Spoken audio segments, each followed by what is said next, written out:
영애는 퇴근하고 호텔로 돌아오면 그대로 침대에 누워 있었습니다. 창을 열면 파도 치는 소리가 들렸습니다.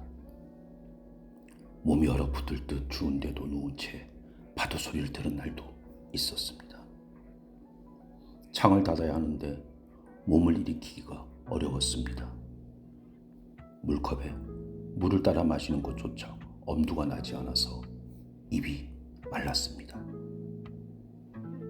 거울을 보면 등이 굽고 어깨는 앞으로 말린 데다 근육이라고는 찾아볼 수 없을 정도로 마른 뇌가 있었습니다. 머리카락이 많이 빠져서 짧은 단발로 잘랐지만 그런 내 모습이 더 낯설게 느껴지기만 했습니다. 영숙이와 전화를 하는 것이 유일한 위로였습니다. 영숙이는 해가 질 무렵이면 전화를 해주었습니다. 영숙이는 나를 대신해서 울어주고 욕해주고 나를 걱정해주는 얼마 안 되는 사람 중 하나였습니다.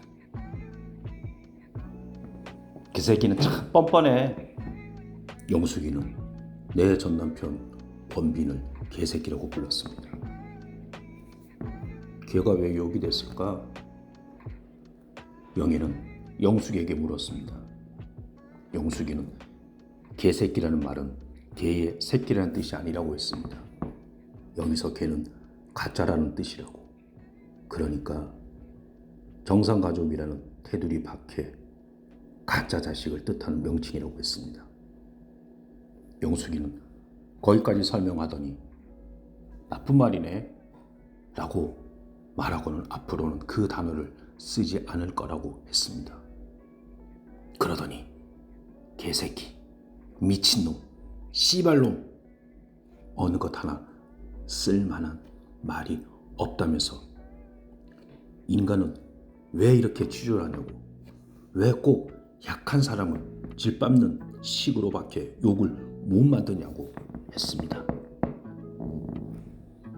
참신한 욕이 필요해. 분이 풀리는 욕이 필요해. 그것이 영숙이의 결론이었습니다. 영애는 전화를 끊고 개새끼라는 단어를 종이에 펜으로 써보았습니다. 개새끼. 어원이 그렇다고 하더라도 그 의미로 그 말을 쓰는 사람은 거의 없을 것입니다. 나는 강아지를 떠올렸습니다. 자기에게 관심도 없는 사람의 바지가락에 붙어서 꼬리를 흔드는 모습을 왜 개새끼라고 하나? 걔가 사람한테 너무 잘해줘서 그런 거 아닌가?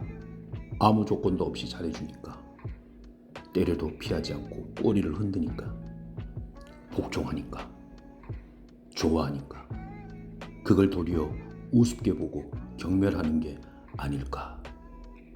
그런 게 사람 아닐까?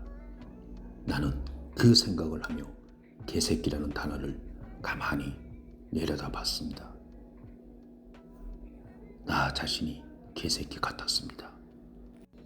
마음이라는 것이 꺼내볼 수 있는 몸속 장기라면 가끔 가슴에 손을 넣어 꺼내서 따뜻한 물로 씻어주고 싶었습니다. 깨끗하게 씻어서 수건으로 물기를 닦고 해가 잘 듣고 바람이 잘 통하는 곳에 널어놓고 싶었습니다. 그러는 동안 나는 마음이 없는 사람으로 살고, 마음이 햇볕에 잘 마르면 부드럽고 좋은 향기가 나는 마음을 다시 가슴에 놓고 새롭게 시작할 수 있겠지. 가끔은 그런 상상을 하곤 했습니다. 이사 당일 자동차 뒷좌석에 내버려뒀던 짐을 새 집으로 날랐습니다. 짐이라고 해봤자 옷과 식기류, 책과 노트북, 텔레비전이 전부였습니다. 아파트는 도시의 서쪽인 고지대에 자리했습니다. 아파트 정문 근처에는 농협마트가, 후문 쪽에는 등산로 초입이 있었습니다. 마트 옆에는 마당을 밭으로 사용하는 주택이 몇 채 있었는데 가까운 거리에 개천이 흘렀습니다. 아파트 북쪽으로 단독주택과 공동주택이 밀집한 주택가와 시장이 있고 동쪽으로 걸어가면 해변이 나왔습니다. 거북이 등딱지처럼 생긴 둥글고 검은 바위가 있어 거북이 해변으로 불리는 곳이라고 했습니다. 해변 앞에는 관광객들을 위한 횟집과 조개구이 식당이 많았지만 겨울이라 주변이 한산했습니다. 내려온 지 얼마 지나지 않았는데도 묵호에서 아주 오랜 시간을 산 기분이 들었습니다. 묵호는 조용한 곳이었습니다. 서울에서 살던 내게 묵호의 조용함은 가끔 두렵게 느껴질 정도였습니다. 그때의 영애는 사람이 싫으면서도 한편으로는 간절히 사람을 만나고 싶어 했습니다. 서울에서처럼 친구와 한참 이야기하고 싶기도 했고 손을 뻗으면 닿을 곳에 내 편이 되어주는 사람이 하나만 있어도 좋겠다는 욕심이 들기도 했습니다.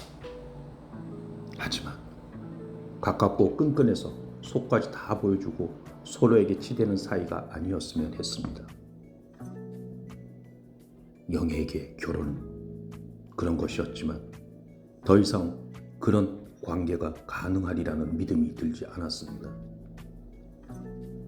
겨울이 끝나갈 무렵 추우면 창문을 닫고 목이 마르면 물을 따라 마시는 내가 보였습니다. 여전히 어려운 밤을 보내면서도 예전처럼 몸을 쥐어짜며 울지는 않는 내가 보였습니다. 2시간, 3시간을 이어 잘 수 있는 내가 보였습니다. 그렇지만 나아지고 있는 걸까? 라는 질문에 선뜻 그렇다고 답할 수가 없었습니다. 건비는 활활 타오르는 장작 2억 개비를 끄집어내고 물을 끼얹었습니다. 지직 솔향기가 피어오르며 붉은 혀를 날름거리던 불길이 잦아들었습니다. 가마솥에 뜸이 들기를 기다리는 동안 건비는 숯불을 아궁이 앞으로 끌어냈습니다. 숯은 빨갛게 불이 붙어 투명할 지경이었습니다. 제 몸의 속까지 드러낸 채 사위어가는 숯을 볼 때마다 건비는 뜬금없이 가슴이 먹먹해지곤 했습니다. 건비는 숯불을 동그랗게 모아 그 위에 검게 그은 스테인리스 밥주발을 얹었습니다. 짠 된장내가 부어 그득히 퍼졌습니다. 지난 겨울 내내 어머니는 강된장에만 밥을 먹었습니다. 한겨울 동안 건빈의 집에서 강된장이 떨어진 적이 없었습니다. 강된장은 일종의 양념처럼 긴 겨우 내내 밥상 위에 올려져 있었습니다. 매일 물을 조금 더 붓고 된장을 다시 불어 다시 끓여낸 강된장은 봄이 다가올 즈음이면 아무리 솜씨 좋은 사람도 솜씨만으로는 흉내낼 수 없는 깊은 맛이 났습니다. 모든 기억을 다 잃어버린 뒤에도 어머니의 몸은 강된장의 그 맛만은 잊어버릴 수 없는 듯 했습니다. 어쩌면 어머니는 온 식구가 밥상 앞에 둘러앉아 강된장에 꽁보리밥을 비벼 먹던 그 시간을 살고 있는지도 몰랐습니다. 30년 전 어머니가 맨 처음으로 잃은 기억은 바로 건빈이었습니다. 욕정처럼 온몸에 그득고 있는 세상에 대한 그리움을 어쩌지 못해 밤보찜을 몇 번이나 쌌던 건빈을 읍내를 목전에 둔 채 강 건너 휘황한 불빛을 훔쳐보며 애꿎은 담배만 몇 대 축내고 새벽이슬 축축이 젖은 신장로를 되짚어 돌아왔던 건빈. 홀로 남은 어미를 끝내버리지 못한 건빈. 어머니는 가장 먼저 잊어버렸습니다. 늦은 밤 요일을 느낀 건빈이 마당에서 시원하게 물줄기를 뿜어대고 돌아섰을 때 기척도 없이 뒤에 서 있던 어머니가 불안한 눈동자로 사방을 휘 둘러보며 건빈의 손을 끄집었던 그날 밤을 건빈은 아직도 선연히 기억합니다. 고롱불도 켜지 않아 달빛 한 점 스며들지 않은 어두운 방 안에서 건빈의 손등을 어루만지며 어머니는 말했습니다. 밥은 묵었냐? 조금 지둘러라. 쪼개만. 그만한 시간은 있지야. 엄니, 와그요? 뭔 소리요? 건빈의 목청이 터무니없이 높았던 것인지 어머니는 화들짝 놀라며 건빈의 입을 틀어막았습니다. 칠순의 나이를 믿을 수 없는 다부진 힘이었습니다. 암만 산중이라도 이런 밤중에는 소리가 심리를 간다고 말했습니다.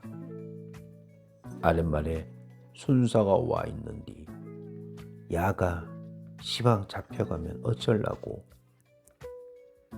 뭔가 심상치 않은 기색에 건빈은 꿀먹은 벙어리로 앉아 있었고 어머니는 치맛자락을 휘날리며 식은 보리밥 한 덩이를 내왔습니다.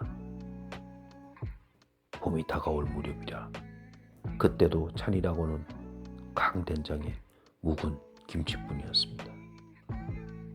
밥상 앞에 묵묵히 앉아있는 건빈의 등을 자꾸만 어루만지며 어머니는 눈물을 찍어냈습니다. 태종대는 십수년 사이 놀랍게 변하여 변하는 것이 세상의 이치이니 놀라울 것도 없긴 하지만 여하튼 간에 처음 온 것이냐 낯설었습니다.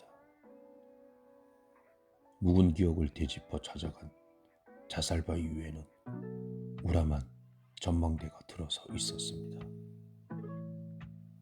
전망대가 대부분을 차지한 널찍한 바위는 그때 내 곁에 있던 지금은 이름조차 까맣게 잊은 부산 사람 말로 인생에 마음 둘 곳 없는 인간들이 미래는 또 무의 그림 하나 신발고이 벗어두고 뛰어든다는 자살바위 같았는데 쇠 난간이 사방을 가로막은 데다 전망대를 찾아온 북적이는 인파로 예전의 고족을 찾을 길 없어 그곳이 아닌 듯했고 다만 바다만이 예전처럼 감청색으로 짙풀었습니다. 쇠 난간이 이승에 대한 미련을 질기게 붙들어 미를 헤치면서까지 들어선 제 임무를 제대로 수행할 수 있을 것인지 생각하다가 내 기억은 이 바위 밑 어딘가에 작은 부처성 하나 모실 만한 크기로 뚫려 있던 동굴의 밑이었습니다. 촌농이 켜켜이 흘러내린 동굴 앞에는 고기밥이 된 불쌍한 홀령들을 위한 것인지 밥알이며 과일들이 놓여 있었는데 폭염에 썩은 그것들은 살아있는 벌레를 유혹하여 손마디만한 파리들이 들끓었고, 건비는 일행이 코를 싸주고 한참 앞서간 뒤에도 죽은 자를 향한 산자의 미련, 혹은 죽은 자의 삶에 대한 미련인 양 천연덕스럽게 끈끈한 그 풍경을 오래도록 바라보았던 것입니다. 건비는 어쩐지 부산에서 보낸 운명이나 열정, 낭만 따위를 신앙처럼 믿는 사람이라면 천국과도 같았다고 말할 수도 있을 지난 3일이 10수년 전 보았던 자살바위 밑 동굴처럼 느껴졌습니다. 뜬금없는 충동에 이끌려, 혹은 운명의 손길이 이끄는 대로 서울발 부산행 고속열차에 올랐노라고 말할 수 있다면 좋으리라. 그러나 그것은 보통의 여행에 지나지 않았습니다. 일상에서 벗어난다는 약간의 흥분이 전혀 없지는 않았으나, 대개의 여행이 그렇듯 나의 부산행은 일상으로 복귀하기 위한 막간의 숨쉬기일 뿐이었습니다. 그러한 결론이 빤한 여행이란 어쩌면 본연의 여행은 아닐지도 모르지만, 금요일 오후였음에도 드문드문 빈 좌석이 많았는데, 하필이면 한 여자가 내 옆자리에 앉았고 계속 내 쪽을 힐끔거리던 그 여자가 대전을 지날 즈음 드디어 말을 붙여왔다는 것이 문제였습니다. 그 여자에 관해서라면 약간의 할 말도 있기는 했습니다. 그녀의 이름은 영애였습니다. 영애를 처음 만난 것은 입학식 다음 날이었습니다. 그녀는 나를 닮고 다른 고학년 선배로 보았는지 헐레벌떡 다가와 미대가 어디냐고 물었습니다. 물론 내가 찾아가야 할 인문대의 위치도 몰랐으므로 건비는 땅을 향해 있던 시선 그대로 고개를 저었습니다. 그날의 만남으로 건비는 영애를 기억했습니다. 영애는 맑은 눈의 소유자였습니다. 영애는 퇴원을 하고 통원 치료를 받는 사이에 추운 겨울은 호련히 사라지고 따뜻한 봄이 되었습니다. 사촌동생 수진이의 결혼식에 참석할 즈음에는 날이 꽤 화창하고 봄 기운이 완연했습니다. 엄마는 결혼식 전날 내게 전화해서 친척들 보기가 불편하면 오지 말라고 했습니다. 아직 네 소식 다들 모르니까. 엄마는 그렇게 덧붙였습니다. 아직이라는 말에는 어폐가 있었습니다. 1년은 짧은 시간이 아니었고, 그 사이에 명절이나 제사 같은 행사가 있었으므로 내 소식을 전할 기회가 여러 번 있었을 것입니다. 아직 알리지 못했다기보다는 영원히 알리지 않을 계획이겠지. 나의 요니 친지들에게 알리기 어려울 정도로 부끄러운 일이라는 것을 부모는 내게 숨길 생각이 없는 것 같았습니다. 부모가 알리기를 원하지 않는다면 당사자가 직접 나서는 수밖에 없다는 마음이 들었습니다. 결혼식은 해랑호가 내려다 보이는 펜션에서 열렸습니다. 수영장이 딸린 독채가 여러 개 있는 고급 펜션이었습니다. 1박 2일 동안 빌려서 피로연을 먼저 하고 다음날 결혼식을 연다고 했습니다. 수진이는 막내 삼촌의 막내딸이었습니다. 대학을 졸업한 뒤 바로 은행에 취업했고 그곳에서 남편을 만났습니다. 청첩장을 열어보니 수진이가 머메이드 스타일의 화려한 웨딩드레스를 입고 장난스럽게 웃고 있었습니다. 수진이의 가족은 늘 웃음이 넘쳤고 행복했습니다. 숙모가 초등학생 수진이를 무릎에 앉히고서 뽀뽀를 해주던 장면을 나는 홀린 듯이 바라보곤 했습니다. 초대를 받아 수진이네 집에 갔을 때 삼촌이 앞치마를 두르고 저녁을 준비하는 걸 보고 엄마와 아빠가 얼굴이 붉어질 정도로 당황하던 모습을 나는 기억합니다. 그런 삼촌의 곁에는 늘 수진이가 매달려 있었습니다. 아빠, 아빠.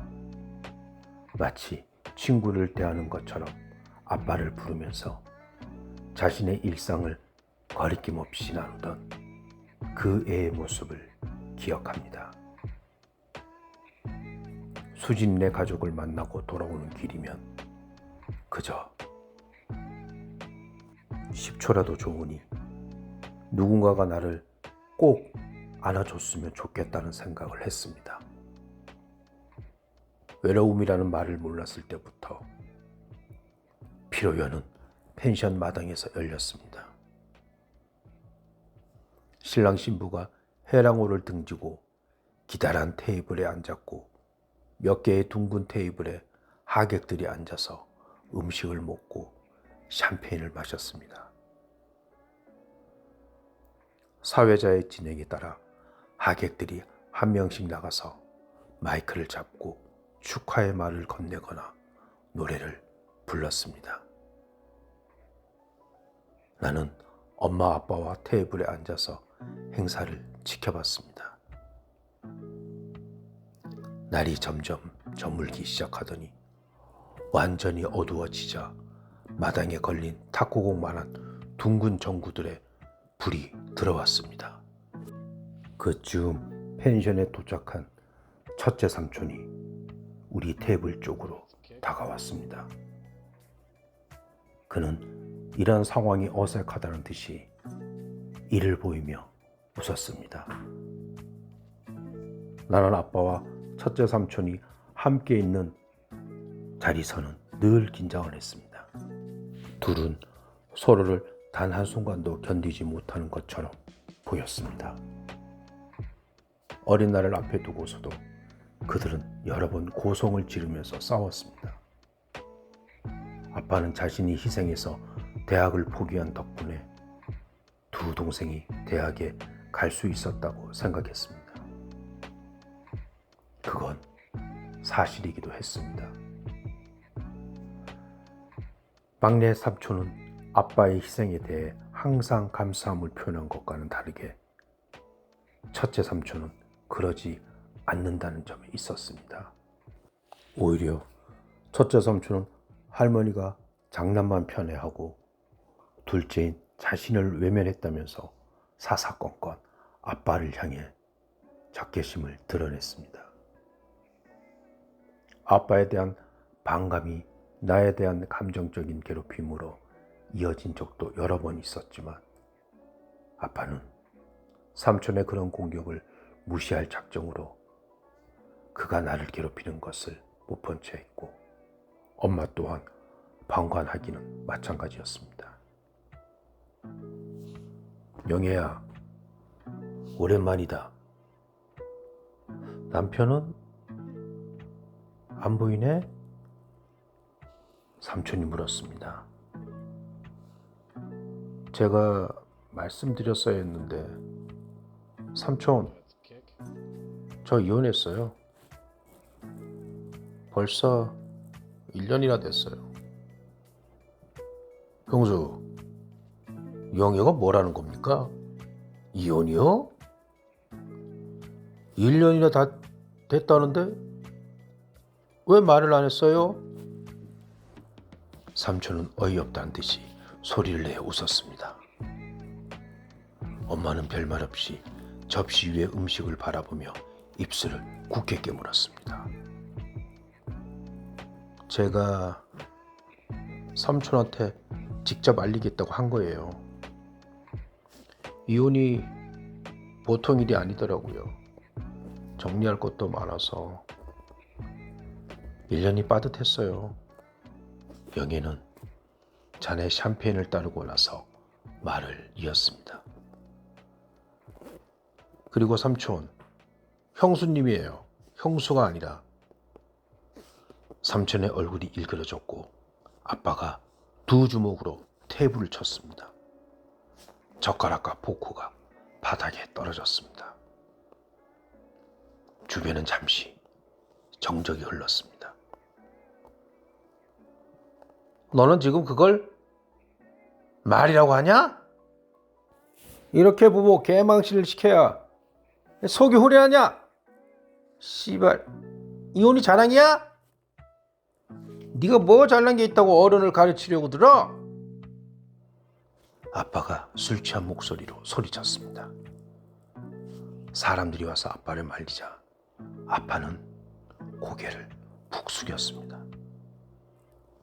삼촌은 그런 아빠와 나를 번갈아 바라보며 미소 지었습니다. 그런 그가 글을 쓰고 대학에서 학생들에게 문학을 가르친다는 것이 나는 늘 이해가 되지 않았습니다. 삼촌이 타인의 고통에 대해서 단 한 번이라도 공감해 보기는 했을까 하는 궁금증이 생깁니다. 엄마는 내가 모든 것을 다 가진 사람이라고 말했습니다. 노후가 보장된 부모의 착한 남편, 하고 싶은 일을 하며 살 수 있는 특권을 가졌다고 이야기했습니다. 그 말은 맞았습니다. 그것만으로도 내 삶의 복은 차고 넘쳤습니다. 특권의 삶이란 무엇인지 자신의 질문을 해봅니다. 내가 누리는 특권을 모르지 않았으므로 영희는 침묵해야 했습니다. 내 목소리를 들어주지 않는 부모 밑에서 자라며 느꼈던 외로움에 대해서, 내게 마음이 없는 배우자와 사는 고독에 대해서, 입을 다문 채 일을 하고 껍데기일 뿐일지라도 유지되고 있었던 결혼 생활을 굴려나가면서 이해받고 싶고 사랑받고 싶다는 감정에는 눈길을 주지 않아야 했습니다. 나는 행복한 사람이었으니까, 모든 것을 다 가진 사람이었으니까.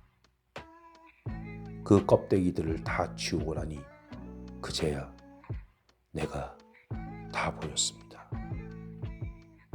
깊이 잠든 남편 옆에서 소리 죽여 울던 내 모습이 논문이 잘 써지지 않으면 내 존재가 모두 부정되는 것만 같아서 누구보다도 잔인하게 나를 다그치던 내 모습이 한 걸음 한 걸음 걸을 때마다 숨쉬듯 나를 비난하고 비웃던 내 모습이 보입니다. 너는 너를 다그쳤기 때문에 더 나은 자리를 잡을 수 있었어. 너에게 조금이라도 관용을 베풀었다면 넌 정말 아무것도 아닌 인간이 되었을 거야. 아빠도 말했잖아. 넌 큰 사람이 될 수 없을 거라고. 남편도 얘기했지. 네가 이룬 모든 것은 운일 뿐이라고. 그러니 넌 더 단련되어야 해. 이런 직업에는 이미 익숙해졌잖아. 영애는 항상 나를 몰아세우던 목소리로부터 거리를 두고 그 소리를 가만히 들었습니다. 세상 어느 누구도 나만큼 잔인하게 대할 수는 없었습니다. 그래서 쉬웠을지도 모르겠습니다. 나를 함부로 대하는 사람들을 용인하는 일이. 영애는 2달 동안 잠도 제대로 자지 못하고 밥도 제대로 먹지 못하면서 건빈을 기다렸습니다. 그가 돌아왔을 때 영희는 어떤 마음이었을까? 다시 태어난 기분이었을까? 2번째 삶을 선물 받은 기분이었을까? 두려울 정도로 행복했을까? 꿈이라고 의심하진 않았을까? 그날 밤 꿈에 권빈이 나와 있습니다. 꿈속에서 영애는 권빈이 내게 준 상처도 있고 우리가 다시 만나게 된 것에 그저 행복했습니다. 권빈의 큰 손을 잡아 보기도 하고 그를 안아보기도 했습니다. 편안하고 좋은 기분이었습니다. 그리고 잠에서 깨었을 때 어떻게 그런 꿈을 꿀 수 있을까 생각했습니다. 아직도 내 마음의 일부는 그와 함께했던 시간을 그리워하고 있구나. 오로지 그만이 내게 줄 수 있었던 친밀함을 갈구하고 있구나. 그 편안함과 안락함을 기억하고 있구나. 당연한 일이라고 되뇌면서 나는 조금 울다가 자리에서 일어났습니다. 나는 권빈을 위해 그만큼 울었을 것이고 권빈을 다시 만나서도 그만큼 행복했을 것입니다. 내가 잃은 것은 기만을 버리지 못한 인간이었지만 그가 잃은 건 그런 사랑이었습니다. 누가 더 많은 것을 잃었는지 경쟁하고 싶지는 않았지만 적어도 그 경쟁에서 나는 패자가 아니었습니다. 미명에 들리는 휘파람 소리, 휙, 휙.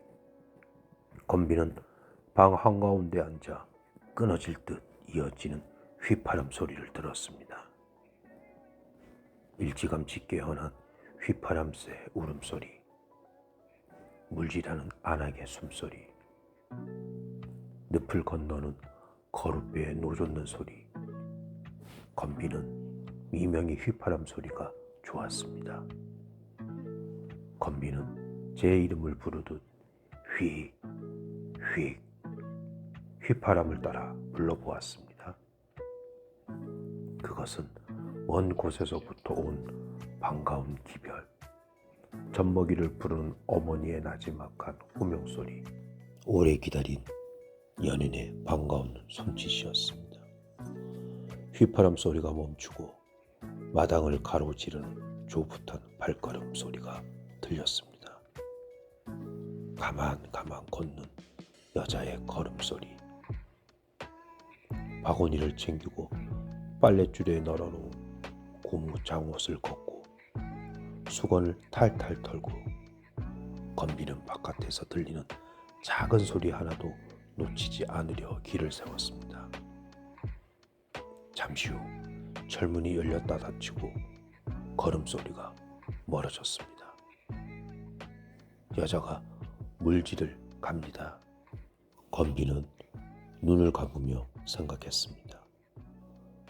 눈앞에 물질하는 여자의 모습이 그려졌습니다. 한 마리 외가리처럼 늪 한가운데 있는 여자. 연두빛 물풀들을 가르며 휘 소리를 내는 여자.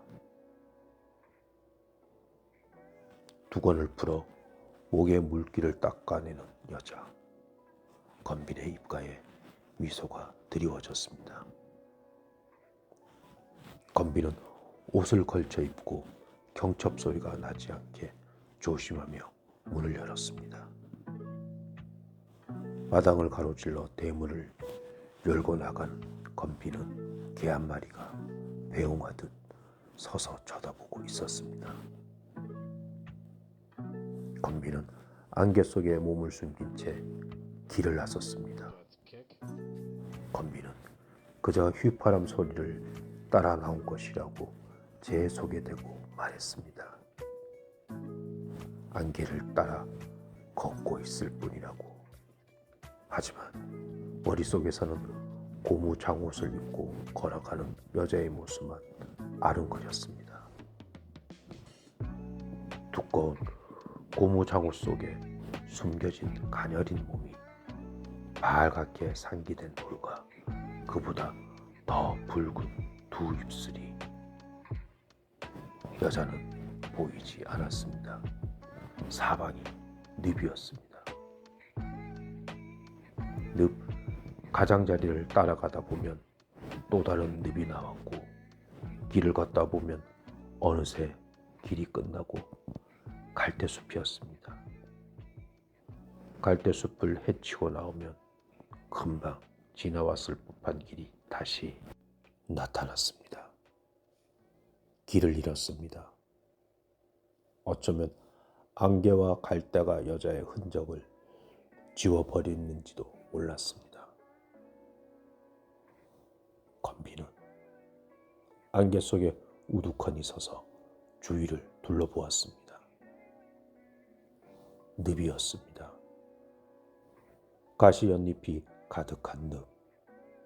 건비는 뭐에 홀린 듯한 기분이 들었습니다. 건빈이 들었던 것이 여자의 걸음소리였는지 확신할 수가 없었습니다. 스쳐 지나가는 바람이었습니다. 해가 뜨면 사라질 안개였을 뿐이었습니다. 고요했습니다. 풀벌레들은 안개가 거치고 나야 짝짓기를 위한 울음소리를 낼 것이었습니다. 억새 속에 숨은 새떼들도 안개가 거치기를 기다리며 젖은 깃털을 손보고 있을 것이었습니다. 안개 속에서는 모든 생명들이 숨을 죽인다는 것을 건비는 알고 있었습니다. 안개가 거치면 그 숨죽인 것들이 한꺼번에 일어나 소란을 떨리라는 것도 알았습니다. 늪은 소란과 침묵을 함께 갖고 있다는 것을 건비는 몇 번의 새벽 외출을 통해 알고 있었습니다. 건비는 이제 그만 집으로 돌아가야겠다고 생각했습니다. 주위를 둘러보며 돌아가는 길을 가늠해 보다가 문득 탱자나무 울타리 집을 제 집으로 여기고 있다는 사실을 깨달았습니다. 안 될 것도 없다고 생각했습니다. 그때였습니다. 잔잔한 수면에 물려오리 이는가 싶더니 거짓말처럼 여자가 나타났습니다. 안개를 밀어내며 늪에서 나온 여자는 현실감이 없었습니다. 꿈결 같았습니다. 건빈을 보고도 놀라지 않는 여자가 늘 그랬듯 가벼운 목례와 입가의 미소를 보내는 여자가 마지막 남은 현실감마저 지워버렸습니다. 건빈은 벌떡 일어나 여자를 맞았습니다. 바구니를 받아들고 무태 오르는 여자의 손을 잡아주면서 건빈은 여자가 자신을 찾아온 것인지도 모른다는 생각을 했습니다.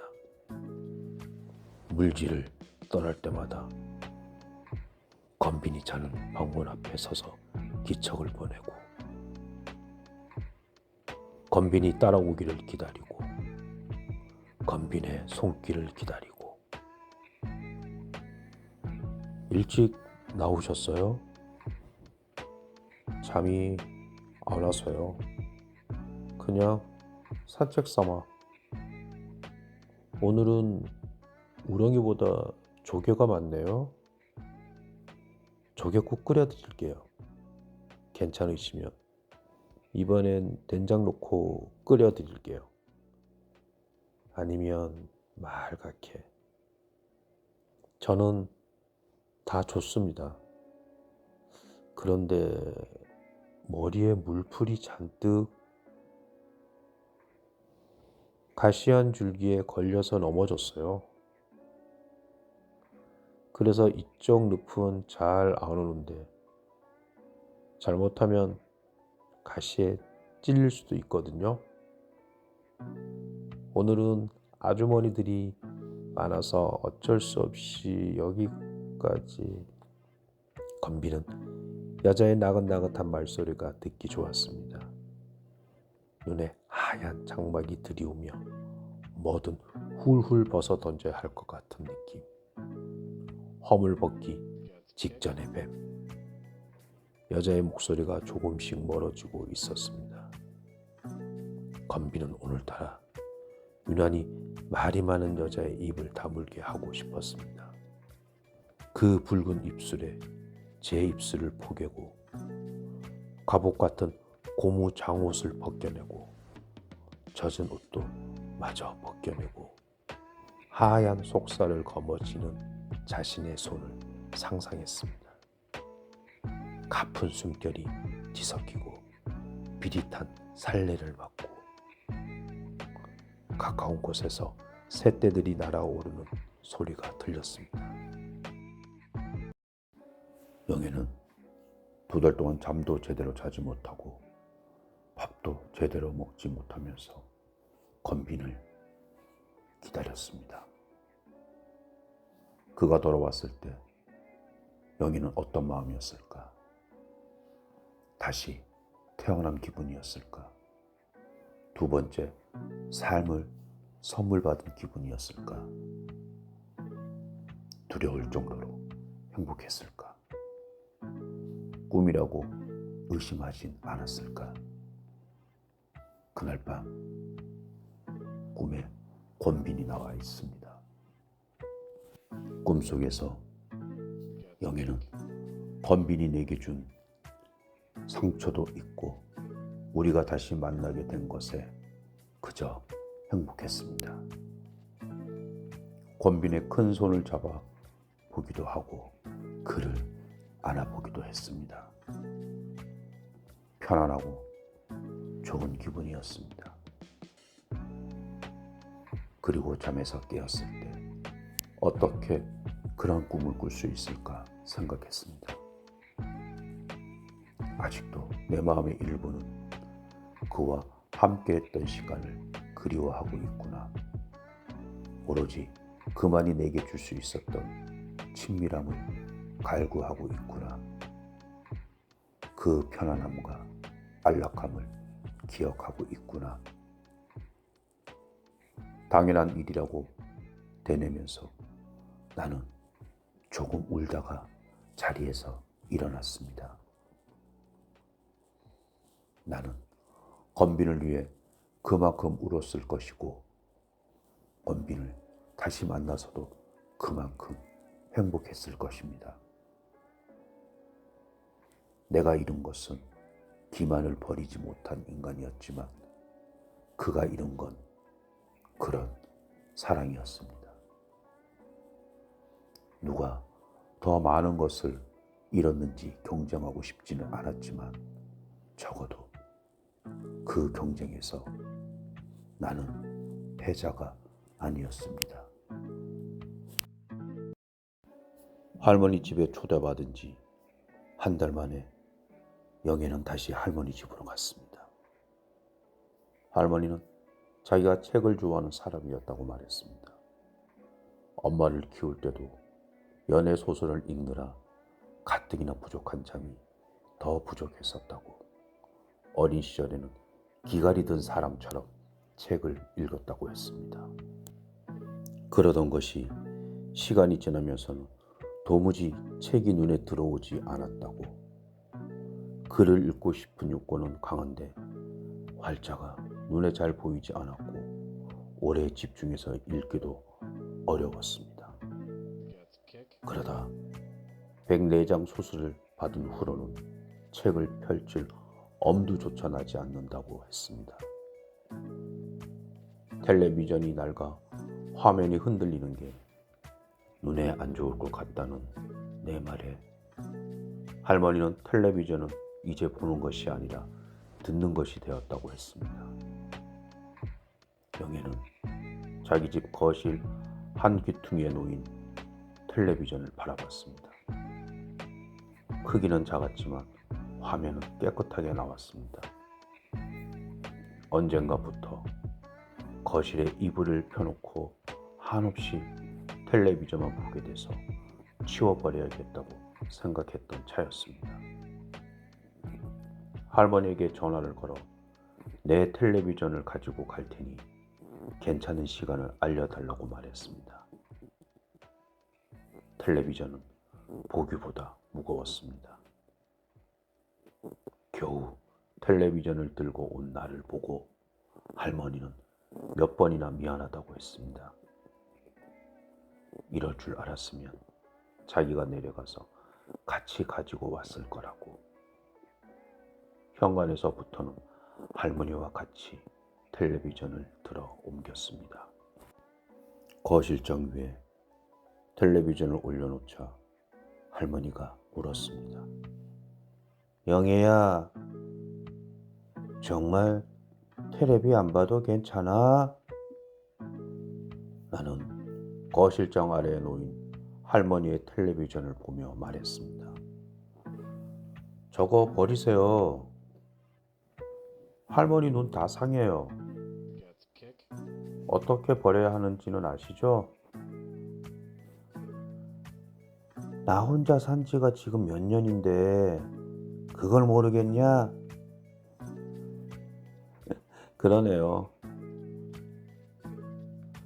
아무튼 잘 받을게. 고마워. 텔레비전을 설치하고 할머니와 나란히 앉아 녹차를 마시면서 사자가 나오는 다큐멘터리를 봤습니다. 할머니는 꾸벅꾸벅 졸다가도 다시 잠에서 깨어 텔레비전을 봤습니다. 나는 밥을 먹고 가라는 할머니의 제안을 거절하고 집으로 갈 채비를 했습니다. 이런 식으로 매주 같이 밥을 먹는 관계가 되고 싶지는 않았습니다. 가기 전에 부탁드릴 게 있어요. 뭔데? 말해봐. 증조 할머니 사진이 저번에 보여주신 거 그거 하나예요? 응, 그거 하나야. 우리 엄마 사진. 그 사진 제 핸드폰으로 찍어가도 돼요? 꺼릴 수도 있다고 생각했는데 할머니는 오히려 내 부탁을 반기더니 작은 방에 가서 사진첩을 들고 나왔습니다. 나는 나와 꼭 닮은 증조모의 얼굴을 가만히 바라봤습니다. 작게 미소 짓는 얼굴에서 장난스러운 표정이 새어 나왔습니다. 입이 아니라 눈이 그랬습니다. 그 얼굴을 한참 바라보고 나서야 증조모 옆에 여자가 눈에 들어왔습니다. 옆에 여자는 영애의 할머니였습니다. 영애는 봄비가 온종일 내리던 날 피곤해서 집에 돌아오는 길에 엄마의 유방암 재발 소식을 들었습니다. 처음 발병한 건 2015년이었습니다. 초기에 발견되어서 종양 제거 수술을 하고 몇 차례 방사선 치료를 받았습니다. 엄마는 친구가 별로 없어서 문병을 오는 사람이 드물었고 심지어 엄마의 엄마조차 병원에 오지 않았습니다. 딸 자식이 수술을 한 건 알고 있느냐는 내 말에 엄마는 네 할머니와 연락하지 않고 지낸 게 하루 이틀이냐며 말을 돌렸습니다. 그로부터 5년이 지나 엄마가 재수술을 받게 되었을 때에야 내가 엄마 입장이었더라도 그렇게 했을 것 같다는 생각이 들었습니다.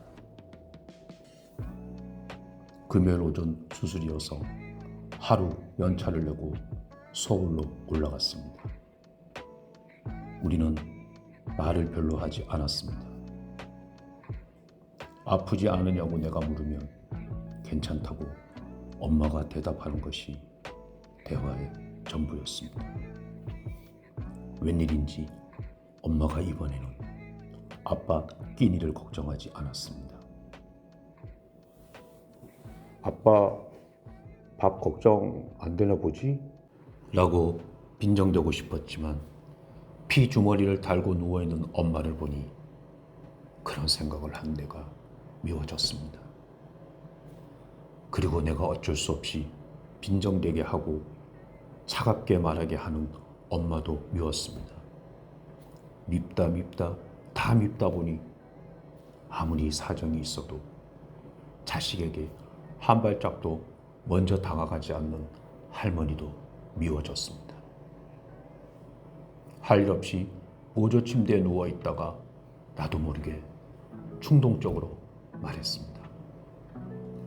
할머니 집에 놀러 갔었어? 응? 엄마는 시큰둥하게 답했습니다. 할머니가 밥 해줬어. 박대 구워서 물미역이랑 총각김치랑 해서 밥 먹고 케이크도 먹었어. 그래? 할머니 백내장 수술 받았던 거 엄마 알았어? 아니? 집에 가니까 텔레비전이 엉망이잖아. 화면 흔들리고. 그래서 내 텔레비전 드렸어. 잘했어. 나 이혼한 것도 말했어. 그래? 잘했대, 할머니가. 할머니는 김서방 모르잖아. 그게 무슨 소리야? 정이 없잖아. 그럼 엄마는 그렇게 정들어서 바람 피운 사위 감싸줬어? 너는 왜 말을 꼬아서 들어? 나는 침대에서 일어나 밖으로 나갔습니다. 엄마와 조금이라도 더 같이 있다가는 입에서 심한 말이 나올 것 같아서였습니다. 밖에 나가 병원 앞 대학가를 한 바퀴 돌았습니다. 화가 나고 슬플 때는 숨을 제대로 쉬어보라고 했던 친구 현주의 말이 생각났습니다. 벤치에 앉아서 호흡에 집중하려고 노력했습니다. 숨을 들이마시고 내쉬고 그렇게 호흡에 집중하는데도 눈물이 나와서 나중에는 두 손으로 얼굴을 가리고 울었습니다. 일요일 늦은 저녁 엄마가 잠자리에 든 것을 확인하고 간병인과 자리를 교대했습니다. 당분간 주말에는 내가 엄마를 맡고 주중에는 간병인이 맡기로 했습니다.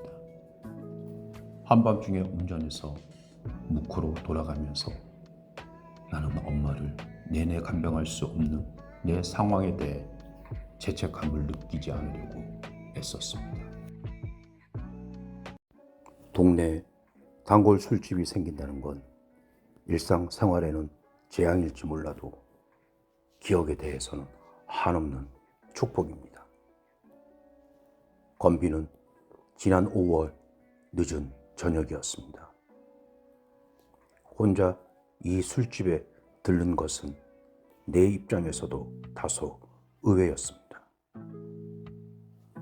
나는 소주나 막걸리를 즐기지 않았고 이 집은 맥주나 와인 같은 것은 팔게 생기지 않았습니다. 그런데도 나는 문을 열고 들어가 자리를 잡고 술을 시켰습니다. 주문한 안주가 나오기 전에 김치와 나물들이 나왔습니다. 제대로 돌아왔다는, 아니 제대로 걸려들었다는 느낌이었습니다. 밑반찬만으로 술을 반병 비우기에 부족함이 없었습니다. 그 후로 이 집은 내가 이틀이나 사흘에 한 번꼴로 들르는 단골 술집이 되었습니다. 빈대떡에 막걸리, 김치찌개에 소주, 몇 가지 나물들과 김치를 늘어놓고 혼자 술을 마시면서 하는 생각이란, 맞아, 그때 그런 얘기를 했었지라든가, 왜 그랬을까 그녀는, 하는 식의 소소한 과거사입니다. 이 집에 발을 들여놓는 순간 나는 미래에 대한 불안이라든가 당장 해결해야 할 시급한 문제로부터 자유로워집니다. 이곳은 내게 오로지 기억, 그렇게 속삭이는 장소가 되었습니다. 천천히 술을 마시다 보면 후련 난 놓고 기억자를 모르듯 기억 속에 내가 뭣도 모르고 살아온 모양이 환등처럼 떠오릅니다. 현실의 시간은 밤이지만 이곳에서 나는 기억의 한낮을 삽니다. 요즘 내가 그 땡볕 아래서 기다리는 인물은 숨겨둔 단골 술집처럼 나는 남몰래 마음에 두고 좋아하지만 그쪽은 이제 나를 한낱 친구로만 여기고 잊었을 한 여자입니다. 기억이란 오지 않는 상대를 기다리는 방식이며 포즈이기도 하다는 걸 나는 이곳에서 배웁니다. 건비는 생각합니다. 사랑을 잃는 것이 모든 것을 잃는 것처럼 절망적으로 느껴지는 때가 있습니다. 온 인류가 그런 일을 겪지는 않을 것입니다.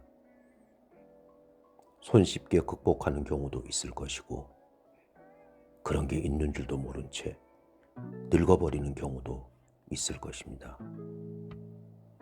드물게는 상상하기도 끔찍하지만 죽을 때까지 그런 경험만 반복하는 사람도 있을 것입니다.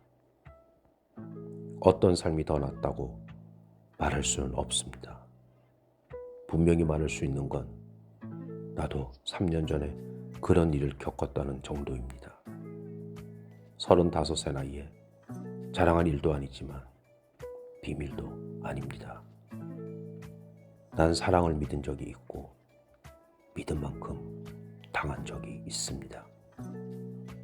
지금 돌이켜 생각하면 사랑을 믿은 적이 있다는 고백이 어처구니 없게 느껴집니다. 사랑과 믿음, 상당히 어려운 조합입니다. 그나마 소망은 뺀다 쳐도 사랑과 믿음 중 하나만도 제대로 감당하기 힘든 터에 감히 둘을 술목관계로 엮어 사랑을 믿은 적이 있습니다. 믿음을 사랑한 적이 있다는 말만큼이나 뭐가 뭔지 모르게 모호하고 추상적입니다. 나처럼 겁과 의심이 많고 감정에 인색한 인간이 뭘 믿은 적이 있다고. 인생을 살다 보면 까마득하여 도저히 다가갈 수 없는 것으로 보였던 것이 의외로 손쉽게 실현 가능한 것으로 여겨지는 때가 오기도 합니다. 나 또한 그런 순간에 들렸던 것뿐입니다. 더 기막힌 건 앞으로 살다 보면 그런 일이 또 찾아오지 말란 법도 없다는 사실입니다. 그렇다고 우산이나 상비약을 챙기듯이 미리 대비할 수도 없습니다. 사랑을 믿는다는 회개한 경험은 유비무환의 정신으로 대치하거나 예방할 수 없는 문이 벌컥 열리듯 밖에서 열리는 종류의 체험이니까 두 손 놓고 고스란히 당할 수밖에 없는 고통이니까. 하지만 가장 기막힌 경우는 따로 있습니다. 언젠가 내가 누군가의 문을 벌컥 열고 들어가 그런 고통을 안겨주고 유유히 빠져나온 적이 있다는 사실입니다. 그 당시에 나는 그런 사실을 전혀 몰랐습니다. 그렇다고 해서 내가 저지른 죄가 가벼워지는 건 아닙니다. 몰랐기 때문에 몰랐다는 사실까지 나의 죄에 곱절 가중됩니다. 다른 사람도 아니고 그녀의 사랑을 몰랐다는, 발등을 찢을 죄까지 말입니다. 건빈 곁을 떠난 기억 속의 영예를 회상합니다. 영예와 자주 간 단골 술집은 기억에 대해서는 한없는 축복이지만 청춘에 대해서는 만종과 같습니다. 사랑을 믿던 한 시기가 끝났으며 뒤를 돌아보아야만 앞으로 나아갈 수 있는 나이가 되었다는 것을 의미합니다. 나는 지금 35이라는 인생의 한낮을 지나고 있습니다. 태양은 머리 꼭대기에서 이글거리지만 이미 어둠을 예비하고 있습니다. 내 생애의 조도는 여기가 최대치입니다. 이보다 더 밝은 날은 내게 다시 오지 않을 것입니다. 내 인생이 연령의 절반을 꼭지점으로 하여 직각 형태라면 그녀의 인생은 앞쪽이 다소 높은 산의 능선처럼 3분의 1 지점에서 봉우리를 이룬 후 부드럽게 흘러내리는 형태일 것입니다. 누구에게나 개인적인 멜로디가 있습니다. 20대 후반 무렵 나만큼이나 겁이 많고 감정에 인색했던 영예가 내게 보내온 노래는 매우 낮은 음역에 들릴 듯 말 듯한 작고 희미한 멜로디였습니다. 나는 그것을 나와 무관한 영예의 희한한 개성으로 간주했습니다. 29의 봉우리에서 영예는 너무 일찍 철들었고 다가올 어둠에 너무 일찍 눈이 익어버렸습니다. 낡은 3층 건물의 어둑한 실내에서 영예가 낯선 여인들을 통해 본 것은 영예의 미래가 그리는 능선이었을까. 3년 전 영예는 이미 오후에 사는 사람의 나른한 눈빛을 갖고 있었습니다. 그리하여 영예는 지금의 대낮 같은 기다림을 알아보지 못합니다. 그리고 그것은 전적으로 영예의 작은 노랫소리를 알아듣지 못하고 다른 여자의 새된 노래에 혹한 내 기읍 어두움에서 비롯된 일입니다. 사랑을 잊는 것이 모든 것을 잊는 것은 아니라는 것쯤은 나도 합니다. 그런데 희한한 건 영예의 큰 고모님 부부와 나의 질긴 인연이 아직 끝나지 않았다는 사실입니다. 나는 옥상에 옥탑방을 얹은 낡은 3층짜리 건물을 그냥 지나치지 못하며 가벼운 실수나 후회거리가 생기면 이렇게 말하곤 합니다. 그때 찬물을 먹었어야 했는데. 헤어지기 전 영예가 내게 마지막으로 물었습니다. 괜찮지? 괜찮네. 물론 기차처럼 긴 술집에 대한 품평이었지만 나는 영예의 얘기를 듣는 동안 내가 겪고 있는 시련의 고통이 서서히 무뎌지는 것을 느꼈습니다.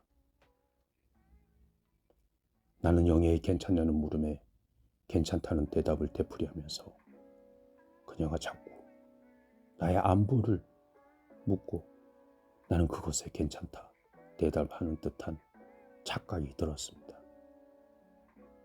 괜찮지? 괜찮아. 그러면서 나는 정말 괜찮아졌습니다. 이제 모든 것은 소소한 과거사가 되었습니다. 나는 기차간 모양의 술집 분위기를 내는 이 단골 술집에 혼자 앉아. 맞아. 그때 그런 얘기를 했었지라든가. 왜 그랬을까? 그녀의 이름, 그녀가 했던 얘기들, 그녀의 피시굿던 표정, 그녀의 단정한 인중성과 윗입술을 떠올립니다. 영희는 오지 않고 나는 사랑을 믿지 않습니다. 돌이켜보면 엄청난 위로가 필요한 일이 아니었습니다. 사랑이 보잘것 없다면 위로도 보잘것 없어야 마땅합니다. 그 보잘것 없음이 우리를 바꿉니다. 그 시린 진리를 찬물처럼 받아들이면 됐습니다. 우체국은 버스 정거장 맞은편대로 인도와 인도가 만나는 모퉁이에 비스듬히 서 있었습니다. 얼마 전 그곳 앞을 지나다가 그 건물을 발견하고 소리를 질렀습니다. 30년이 지났는데 그 자리에 여전히 우체국인 채로 남아 있었습니다. 그때와 다른 건 그땐 그 건물이 가장 컸었는데 지금은 고층 빌딩에 둘러싸여 가장 작은 건물이 되었던 것뿐이었습니다. 그 건물 앞에 나 있던 육교는 사라지고 없었습니다. 우체국으로 건너가지 못하도록 정말 육교가 없어졌으면 바라던 때도 있었습니다. 나는 육교를 건너가 엄마의 시끄러운 마음을 열자로 요약해 전보를 치곤 했습니다. 우체국의 전보. 창구의 여직원은 내가 우체국 문을 열고 들어설 때부터 단박에 날 알아보았습니다.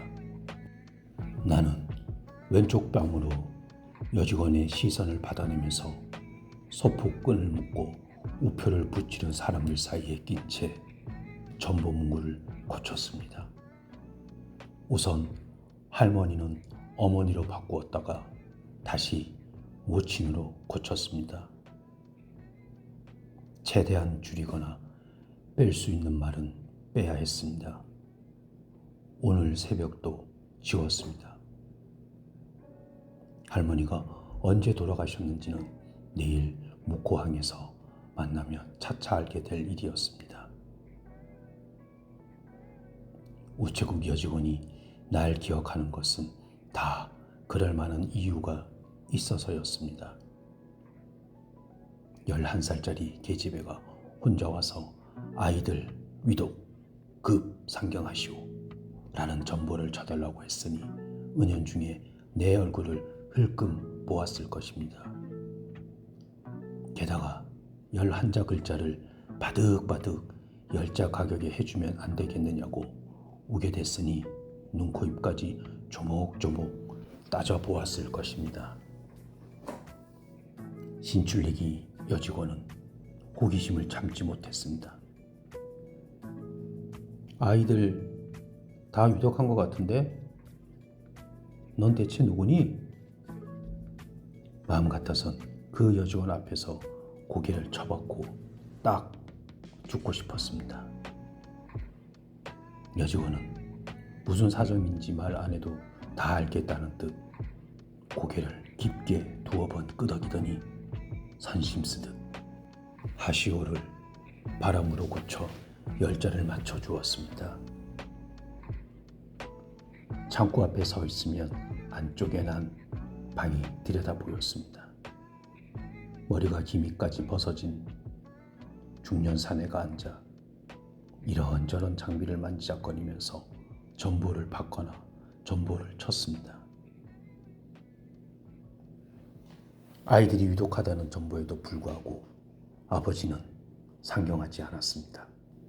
대신 때에 이르게 핀 벚꽃 이파리들이 마당 가득 분분히 날렸소. 로 시작되는 장문의 편지를 보냈습니다. 편지를 읽을 때 엄마는 수줍어했습니다. 그래서 달콤한 문장들 사이에 숨어있는 여유가 있으면 돈 좀 붙여달라는 부탁에도 화내지 않았습니다.